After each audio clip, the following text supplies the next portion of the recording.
Coming up in this video, we're talking about some bad news for WWE and AEW. Yes, we're also going to talk about an AEW star re-signing with the company, and there is so much more. It's all coming up right here on the Ango Show. And if you guys want more videos like this, don't forget to click that subscribe button and ring the bell. This way you never miss a video on the channel. And if you guys are interested in a super sweet hot deal for a VPN, you know, wrestling fans, this is something that's really for you. Check out nordvpn.com/Ango. You could get 77% off NordVPN's 2-year plan plus 3 extra months. It equates to $3.09 a month. What a wonderful deal. You know what else is wonderful? Andrade came back to AEW, and Andrade showed up at the Crash and won the Crash Heavyweight Championship belt. And of course, a lot of people are curious as to what's going on with Andrade now that he is in AEW and whatever. Well, I'm not going to spend too much time talking about this, but I do have an interesting theory. We know that Tony Khan is looking for Andrade to build a big presence for AEW in Mexico. Obviously, they have the Fox Sports deal over there in Mexico. You know, the Crash is a relatively smaller company out in Mexico. There, as of now, I don't have any belief that the Crash and AEW are working together. But a 900-day championship reign was ended with Andrade coming in and winning the belt. So you have to wonder what this means. Will Andrade show up in AEW with the belt? I don't know. You know, is this something where maybe AEW, CMLL, and the Crash would work together? I don't know. But I think there's just a lot of wild thoughts running through my head. Obviously, it's pretty big for Andrade to go to another company and win the belt in his first match there. But now that he's gone from WWE, I think we should expect a major push for this guy. Let's talk about it. Solo Sikoa, MFT, something is happening here. Something is brewing. Solo Sikoa was teasing a new addition to the group on SmackDown this week. A lot of people are curious as to who it may be. MFT is very interesting right now. It's a very interesting storyline. I don't know really where WWE is going with it. But, you know, Tala Tonga's there. And, of course, you have JC Mateo. But then the thing that's not really being talked about is where is Tama Tonga? And there's a part in this promo where Solo Sikoa says, I love all of you, but there's something missing for this family to be complete. And once I find that missing part to everyone, and I mean everyone is on notice. Now, this is interesting because, you know, he's got everybody but Tama Tonga there. Tama Tonga has been gone from injury. I don't know what to expect here. I don't know what WWE's play is here. I don't know what WWE's trying to do here. I would assume it's Tama Tonga because he was part of the group, but there's a lot of confusion here. Obviously, Tama Tonga is out with injury. Is he ready for return? I don't know, but who else could they be bringing back? And then the reason why I find this to be such an interesting conversation piece is because we still haven't seen Lance Anoa'i debut. Like we know that he signed with the company. We know that we've seen the pictures of him and Shawn Michaels shaking hands by the NXT Trons. But what's happening there is, I mean, is there truly a possibility that we get a new member here, or are we strictly just waiting on Tama Tonga to come back? I don't know. But WWE got to be very careful here. I'm going to just be honest, because this whole MFT thing, it's kind of cool, but it's kind of lame. It's like, it really needs a sense of direction. We haven't really received that just yet. That makes things a little bit trickier. I'm just like you guys, patiently waiting.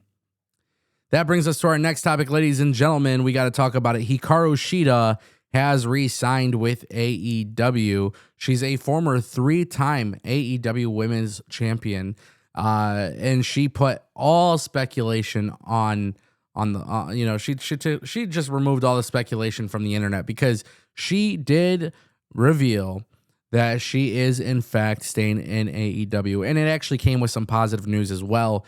She explained some of her stuff that's happening in the Makai promotion, and she has like a leading role over there.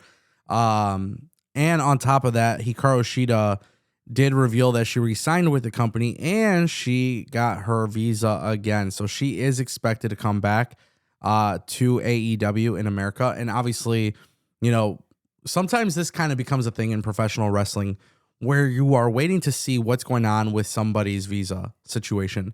Currently, as it stands with Hikaru Shida, she's a great talent, but she's definitely been missing consistently from AEW programming. I don't want to see AEW get to the point where they're not utilizing her. I don't. I think Hikaru Shida is a fantastic talent. And by the way, this is one of the cool things I love about professional wrestling, and this is one of the things I really loved about AEW. When AEW launched as a promotion and they started bringing in Joshi wrestlers, right? When you start to kind of see for the first time, like on a U.S. television show, what could be done and how they're utilized, dude, it's a huge win. And that was one of the things that, like, I immediately became a big fan of Ryoho and Hikaru Shida and Yuka Sakazaki, because maybe my experience of watching them previously wasn't too much, right? Maybe I had very little experience watching them. So I love this. I'm happy for Hikaru Shida. She's going to do great things. I'm super, super excited to see what she does. Hopefully AEW books her well. And that brings us to our final topic. Bad news for WWE and AEW. I mean, let's just call it what it is. Wrestling fans are going to hate this even more. The Nielsen system that is used for ratings has been updated. And essentially what you guys need to know regarding this new technology is that it is a little bit more accurate and it gives you a better idea of total viewership for all TV shows.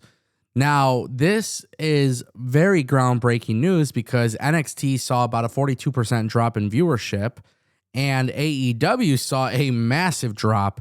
Technically speaking, this would be the lowest rated AEW Dynamite of all time. NXT this week averaged 572,000 viewers under the new system, and AEW averaged 465,000 viewers. And now, this is where it gets really crazy.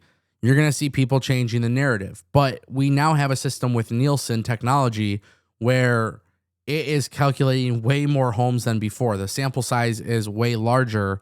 This is going to be a very, very, very big deal because it's going to be a closer indication of how many people are actually watching the shows.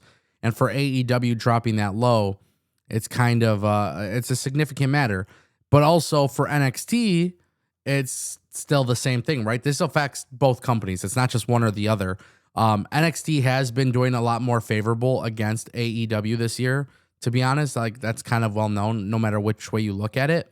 But what I have always said was, even if the numbers aren't accurate, it gives you an indication of what might be more popular or what might be less popular. And with the new system showing a little bit more of an accurate system, you are seeing that both of them are technically on the decline. How this impacts WWE and AEW, it's a multitude of ways. I mean, advertising dollars and things like that. Yeah, they're going to look at key demographics. They're going to look at a whole bunch of other data. But with this sample size and the way that it works currently speaking, I am very, very curious to see how it all goes. And honestly, like, we're going to find out if AEW and WWE are truly popular as we believe they are. And maybe that's going to be a really big slap in the face to everybody who thinks otherwise.